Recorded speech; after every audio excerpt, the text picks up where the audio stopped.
5 anos depois do crime, os assassinos da psicóloga Melissa, da penitenciária de Catanduvas, estão sendo julgados hoje.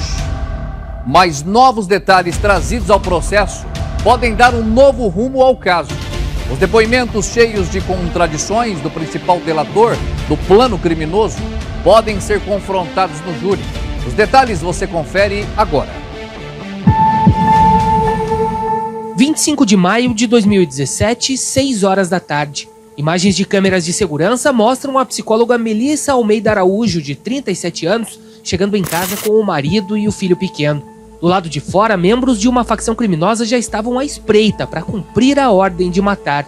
2 passageiros descem armados de fuzil, invadem a garagem da psicóloga e daí pra frente, um banho de sangue. Melissa morreu na hora com 2 tiros na testa. O companheiro, policial civil, trocou tiros com os criminosos e matou um deles, mas também foi baleado e socorrido. É muito triste, aliás, é uma das coisas que mais nos espanta. É uma criança de 11 meses que fica órfã. Mas quem e por que queriam a morte da psicóloga? A resposta está neste homem, Ed Carlos. Ele foi pego junto com um comparsa em uma residência pouco tempo após o assassinato de Melissa. Com eles, os fuzis utilizados na matança. Melissa morreu porque estava atrasando os planos de um líder da facção, Roberto Soriano, o Tiriça.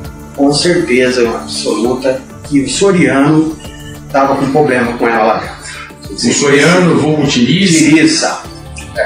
Então foi ele que mandou que ela fosse morta. Especificamente ela. Ela tinha atrasado talvez um pedido de transferência para São Paulo.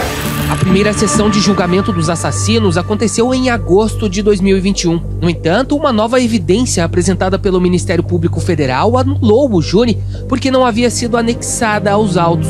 Foi a partir daí que as versões contraditórias de Ed passaram a ser colocadas sob suspeita. Será que ele estava falando a verdade ou trazia uma história fantasiosa como delator para aliviar a pena? O que existe muito é maledicência, não existe prova nenhuma. E um delator, um arrependido, um pentito, que busca de todas as maneiras se livrar daquilo que ele cometeu. Ele é réu confesso na participação do homicídio e tenta um prêmio. E esse é o caminho que essas delações premiadas aí vêm ganhando no Brasil. No primeiro depoimento, Ed explicou como foi que tudo aconteceu. Ele teria sido procurado por um tal de Betão em Curitiba e teria que viajar até Cascavel para pagar uma dívida com a facção, fazendo o que classificou como serviço. Agora preste atenção no que Ed diz sobre as características de Betão. Ele é um loiro, alto, beirando ali seus 1,95 m, por ali mais ou menos, né? Tá. Tem os olhos claros, entendeu? O cabelo dele como é? Comprido? O cabelo é curto, as entradas assim, ele não é calvo necessariamente. Entendeu? Só que esse aqui é Betão. Nem loiro e nem alto. E com bastante cabelo. Ele é loiro? O cabelo dele está bem curto. Quando o cabelo dele fica grande, fica cabelo claro, entendeu, doutor? Entendi. Cresce e muda de cor. Essa é só uma das contradições do acusado. No decorrer do processo, ele deu outras versões sobre as dinâmicas de como foi o planejamento e a execução do crime. E é com essas comparações em mãos que a defesa de Soriano questiona: dá para confiar numa delação cheia de mudanças? Ele é um mentiroso contumaz, um mitômano, que não consegue sustentar aquilo que ele fez com que os procuradores da República acreditassem. Se num primeiro momento Ed cravou que a ordem para a execução partiu de Soriano, quando depois, em outra oportunidade, o delator recuou. Aqui, ele ouviu falar. A certeza que tinha antes se transformou numa suposição. A equipe de execução, né, da caminhada, ficou sabendo que teria que executar uma psicóloga por ordem do senhor Soriano Tiriça, em razão de ela ter prejudicado ele em uma transferência para São Paulo. Isso é o que chegou até vocês e que o senhor já... Eu tenho certeza, entendeu? Bom, o senhor disse que tinha certeza porque o... que passaram ali. Exatamente. Uma delação frágil de um grande mentiroso ou versões que podem ser levadas em conta.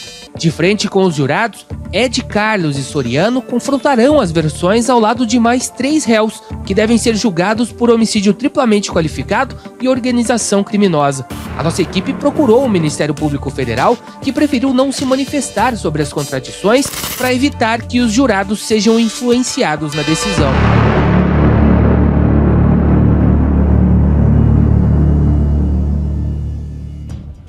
Pois bem, e desta vez a gente espera que o caso seja concluído. Estou falando aí do júri, dos autores da morte da agente penitenciária federal Melissa Araújo. O julgamento foi marcado e remarcado várias vezes, mas parece que hoje é possível que tenha um desfecho. Nós vamos agora a Cascavel, porque o caso aconteceu na capital do Oeste e a Cristiane traz as informações sobre este dia importante, principalmente para a família de Melissa, que há mais de 3 anos espera por justiça. As informações é com você, Cris. Exatamente, viu, Flávio? Além das contradições do depoimento de Ed Carlos, a gente também vê que esse caso foi marcado por muitos cancelamentos e remarcações do júri. A família ainda aguarda por um desfecho. Na época que o júri foi marcado pela primeira vez, em agosto de 2021, e foi desmarcado porque haviam documentos que não haviam sido anexados com antecedência no processo, na ocasião que a magistrada dissolveu o conselho de sentença, 14 testemunhas já haviam sido ouvidas, 6 delas de acusação, 6 de defesa, e as demais de acusação. Pessoas que estavam revivendo aquele momento de dor novamente e que não teve o desfecho. Depois disso, o julgamento foi marcado novamente para dezembro de 2021 e mais uma vez foi cancelado a pedido do advogado de defesa de um dos réus por incompatibilidade de agenda. Ele foi remarcado pela 3ª vez para janeiro deste ano e mais uma vez teve de ser cancelado porque um dos envolvidos aí no crime teria testado positivo para a Covid-19. Essa é a 4ª vez que as 14 testemunhas se reúnem aí para falar sobre esse caso. Os 5 réus vão prestar depoimento de forma virtual, Eles estão presos desde a época do crime em presídios de segurança máxima e de forma virtual eles serão confrontados aí pelo Ministério Público e pelos advogados de acusação. A família espera que esse caso realmente hoje tenha um desfecho. O julgamento começou por volta das 9 horas da manhã no Tribunal de Justiça Federal em Curitiba.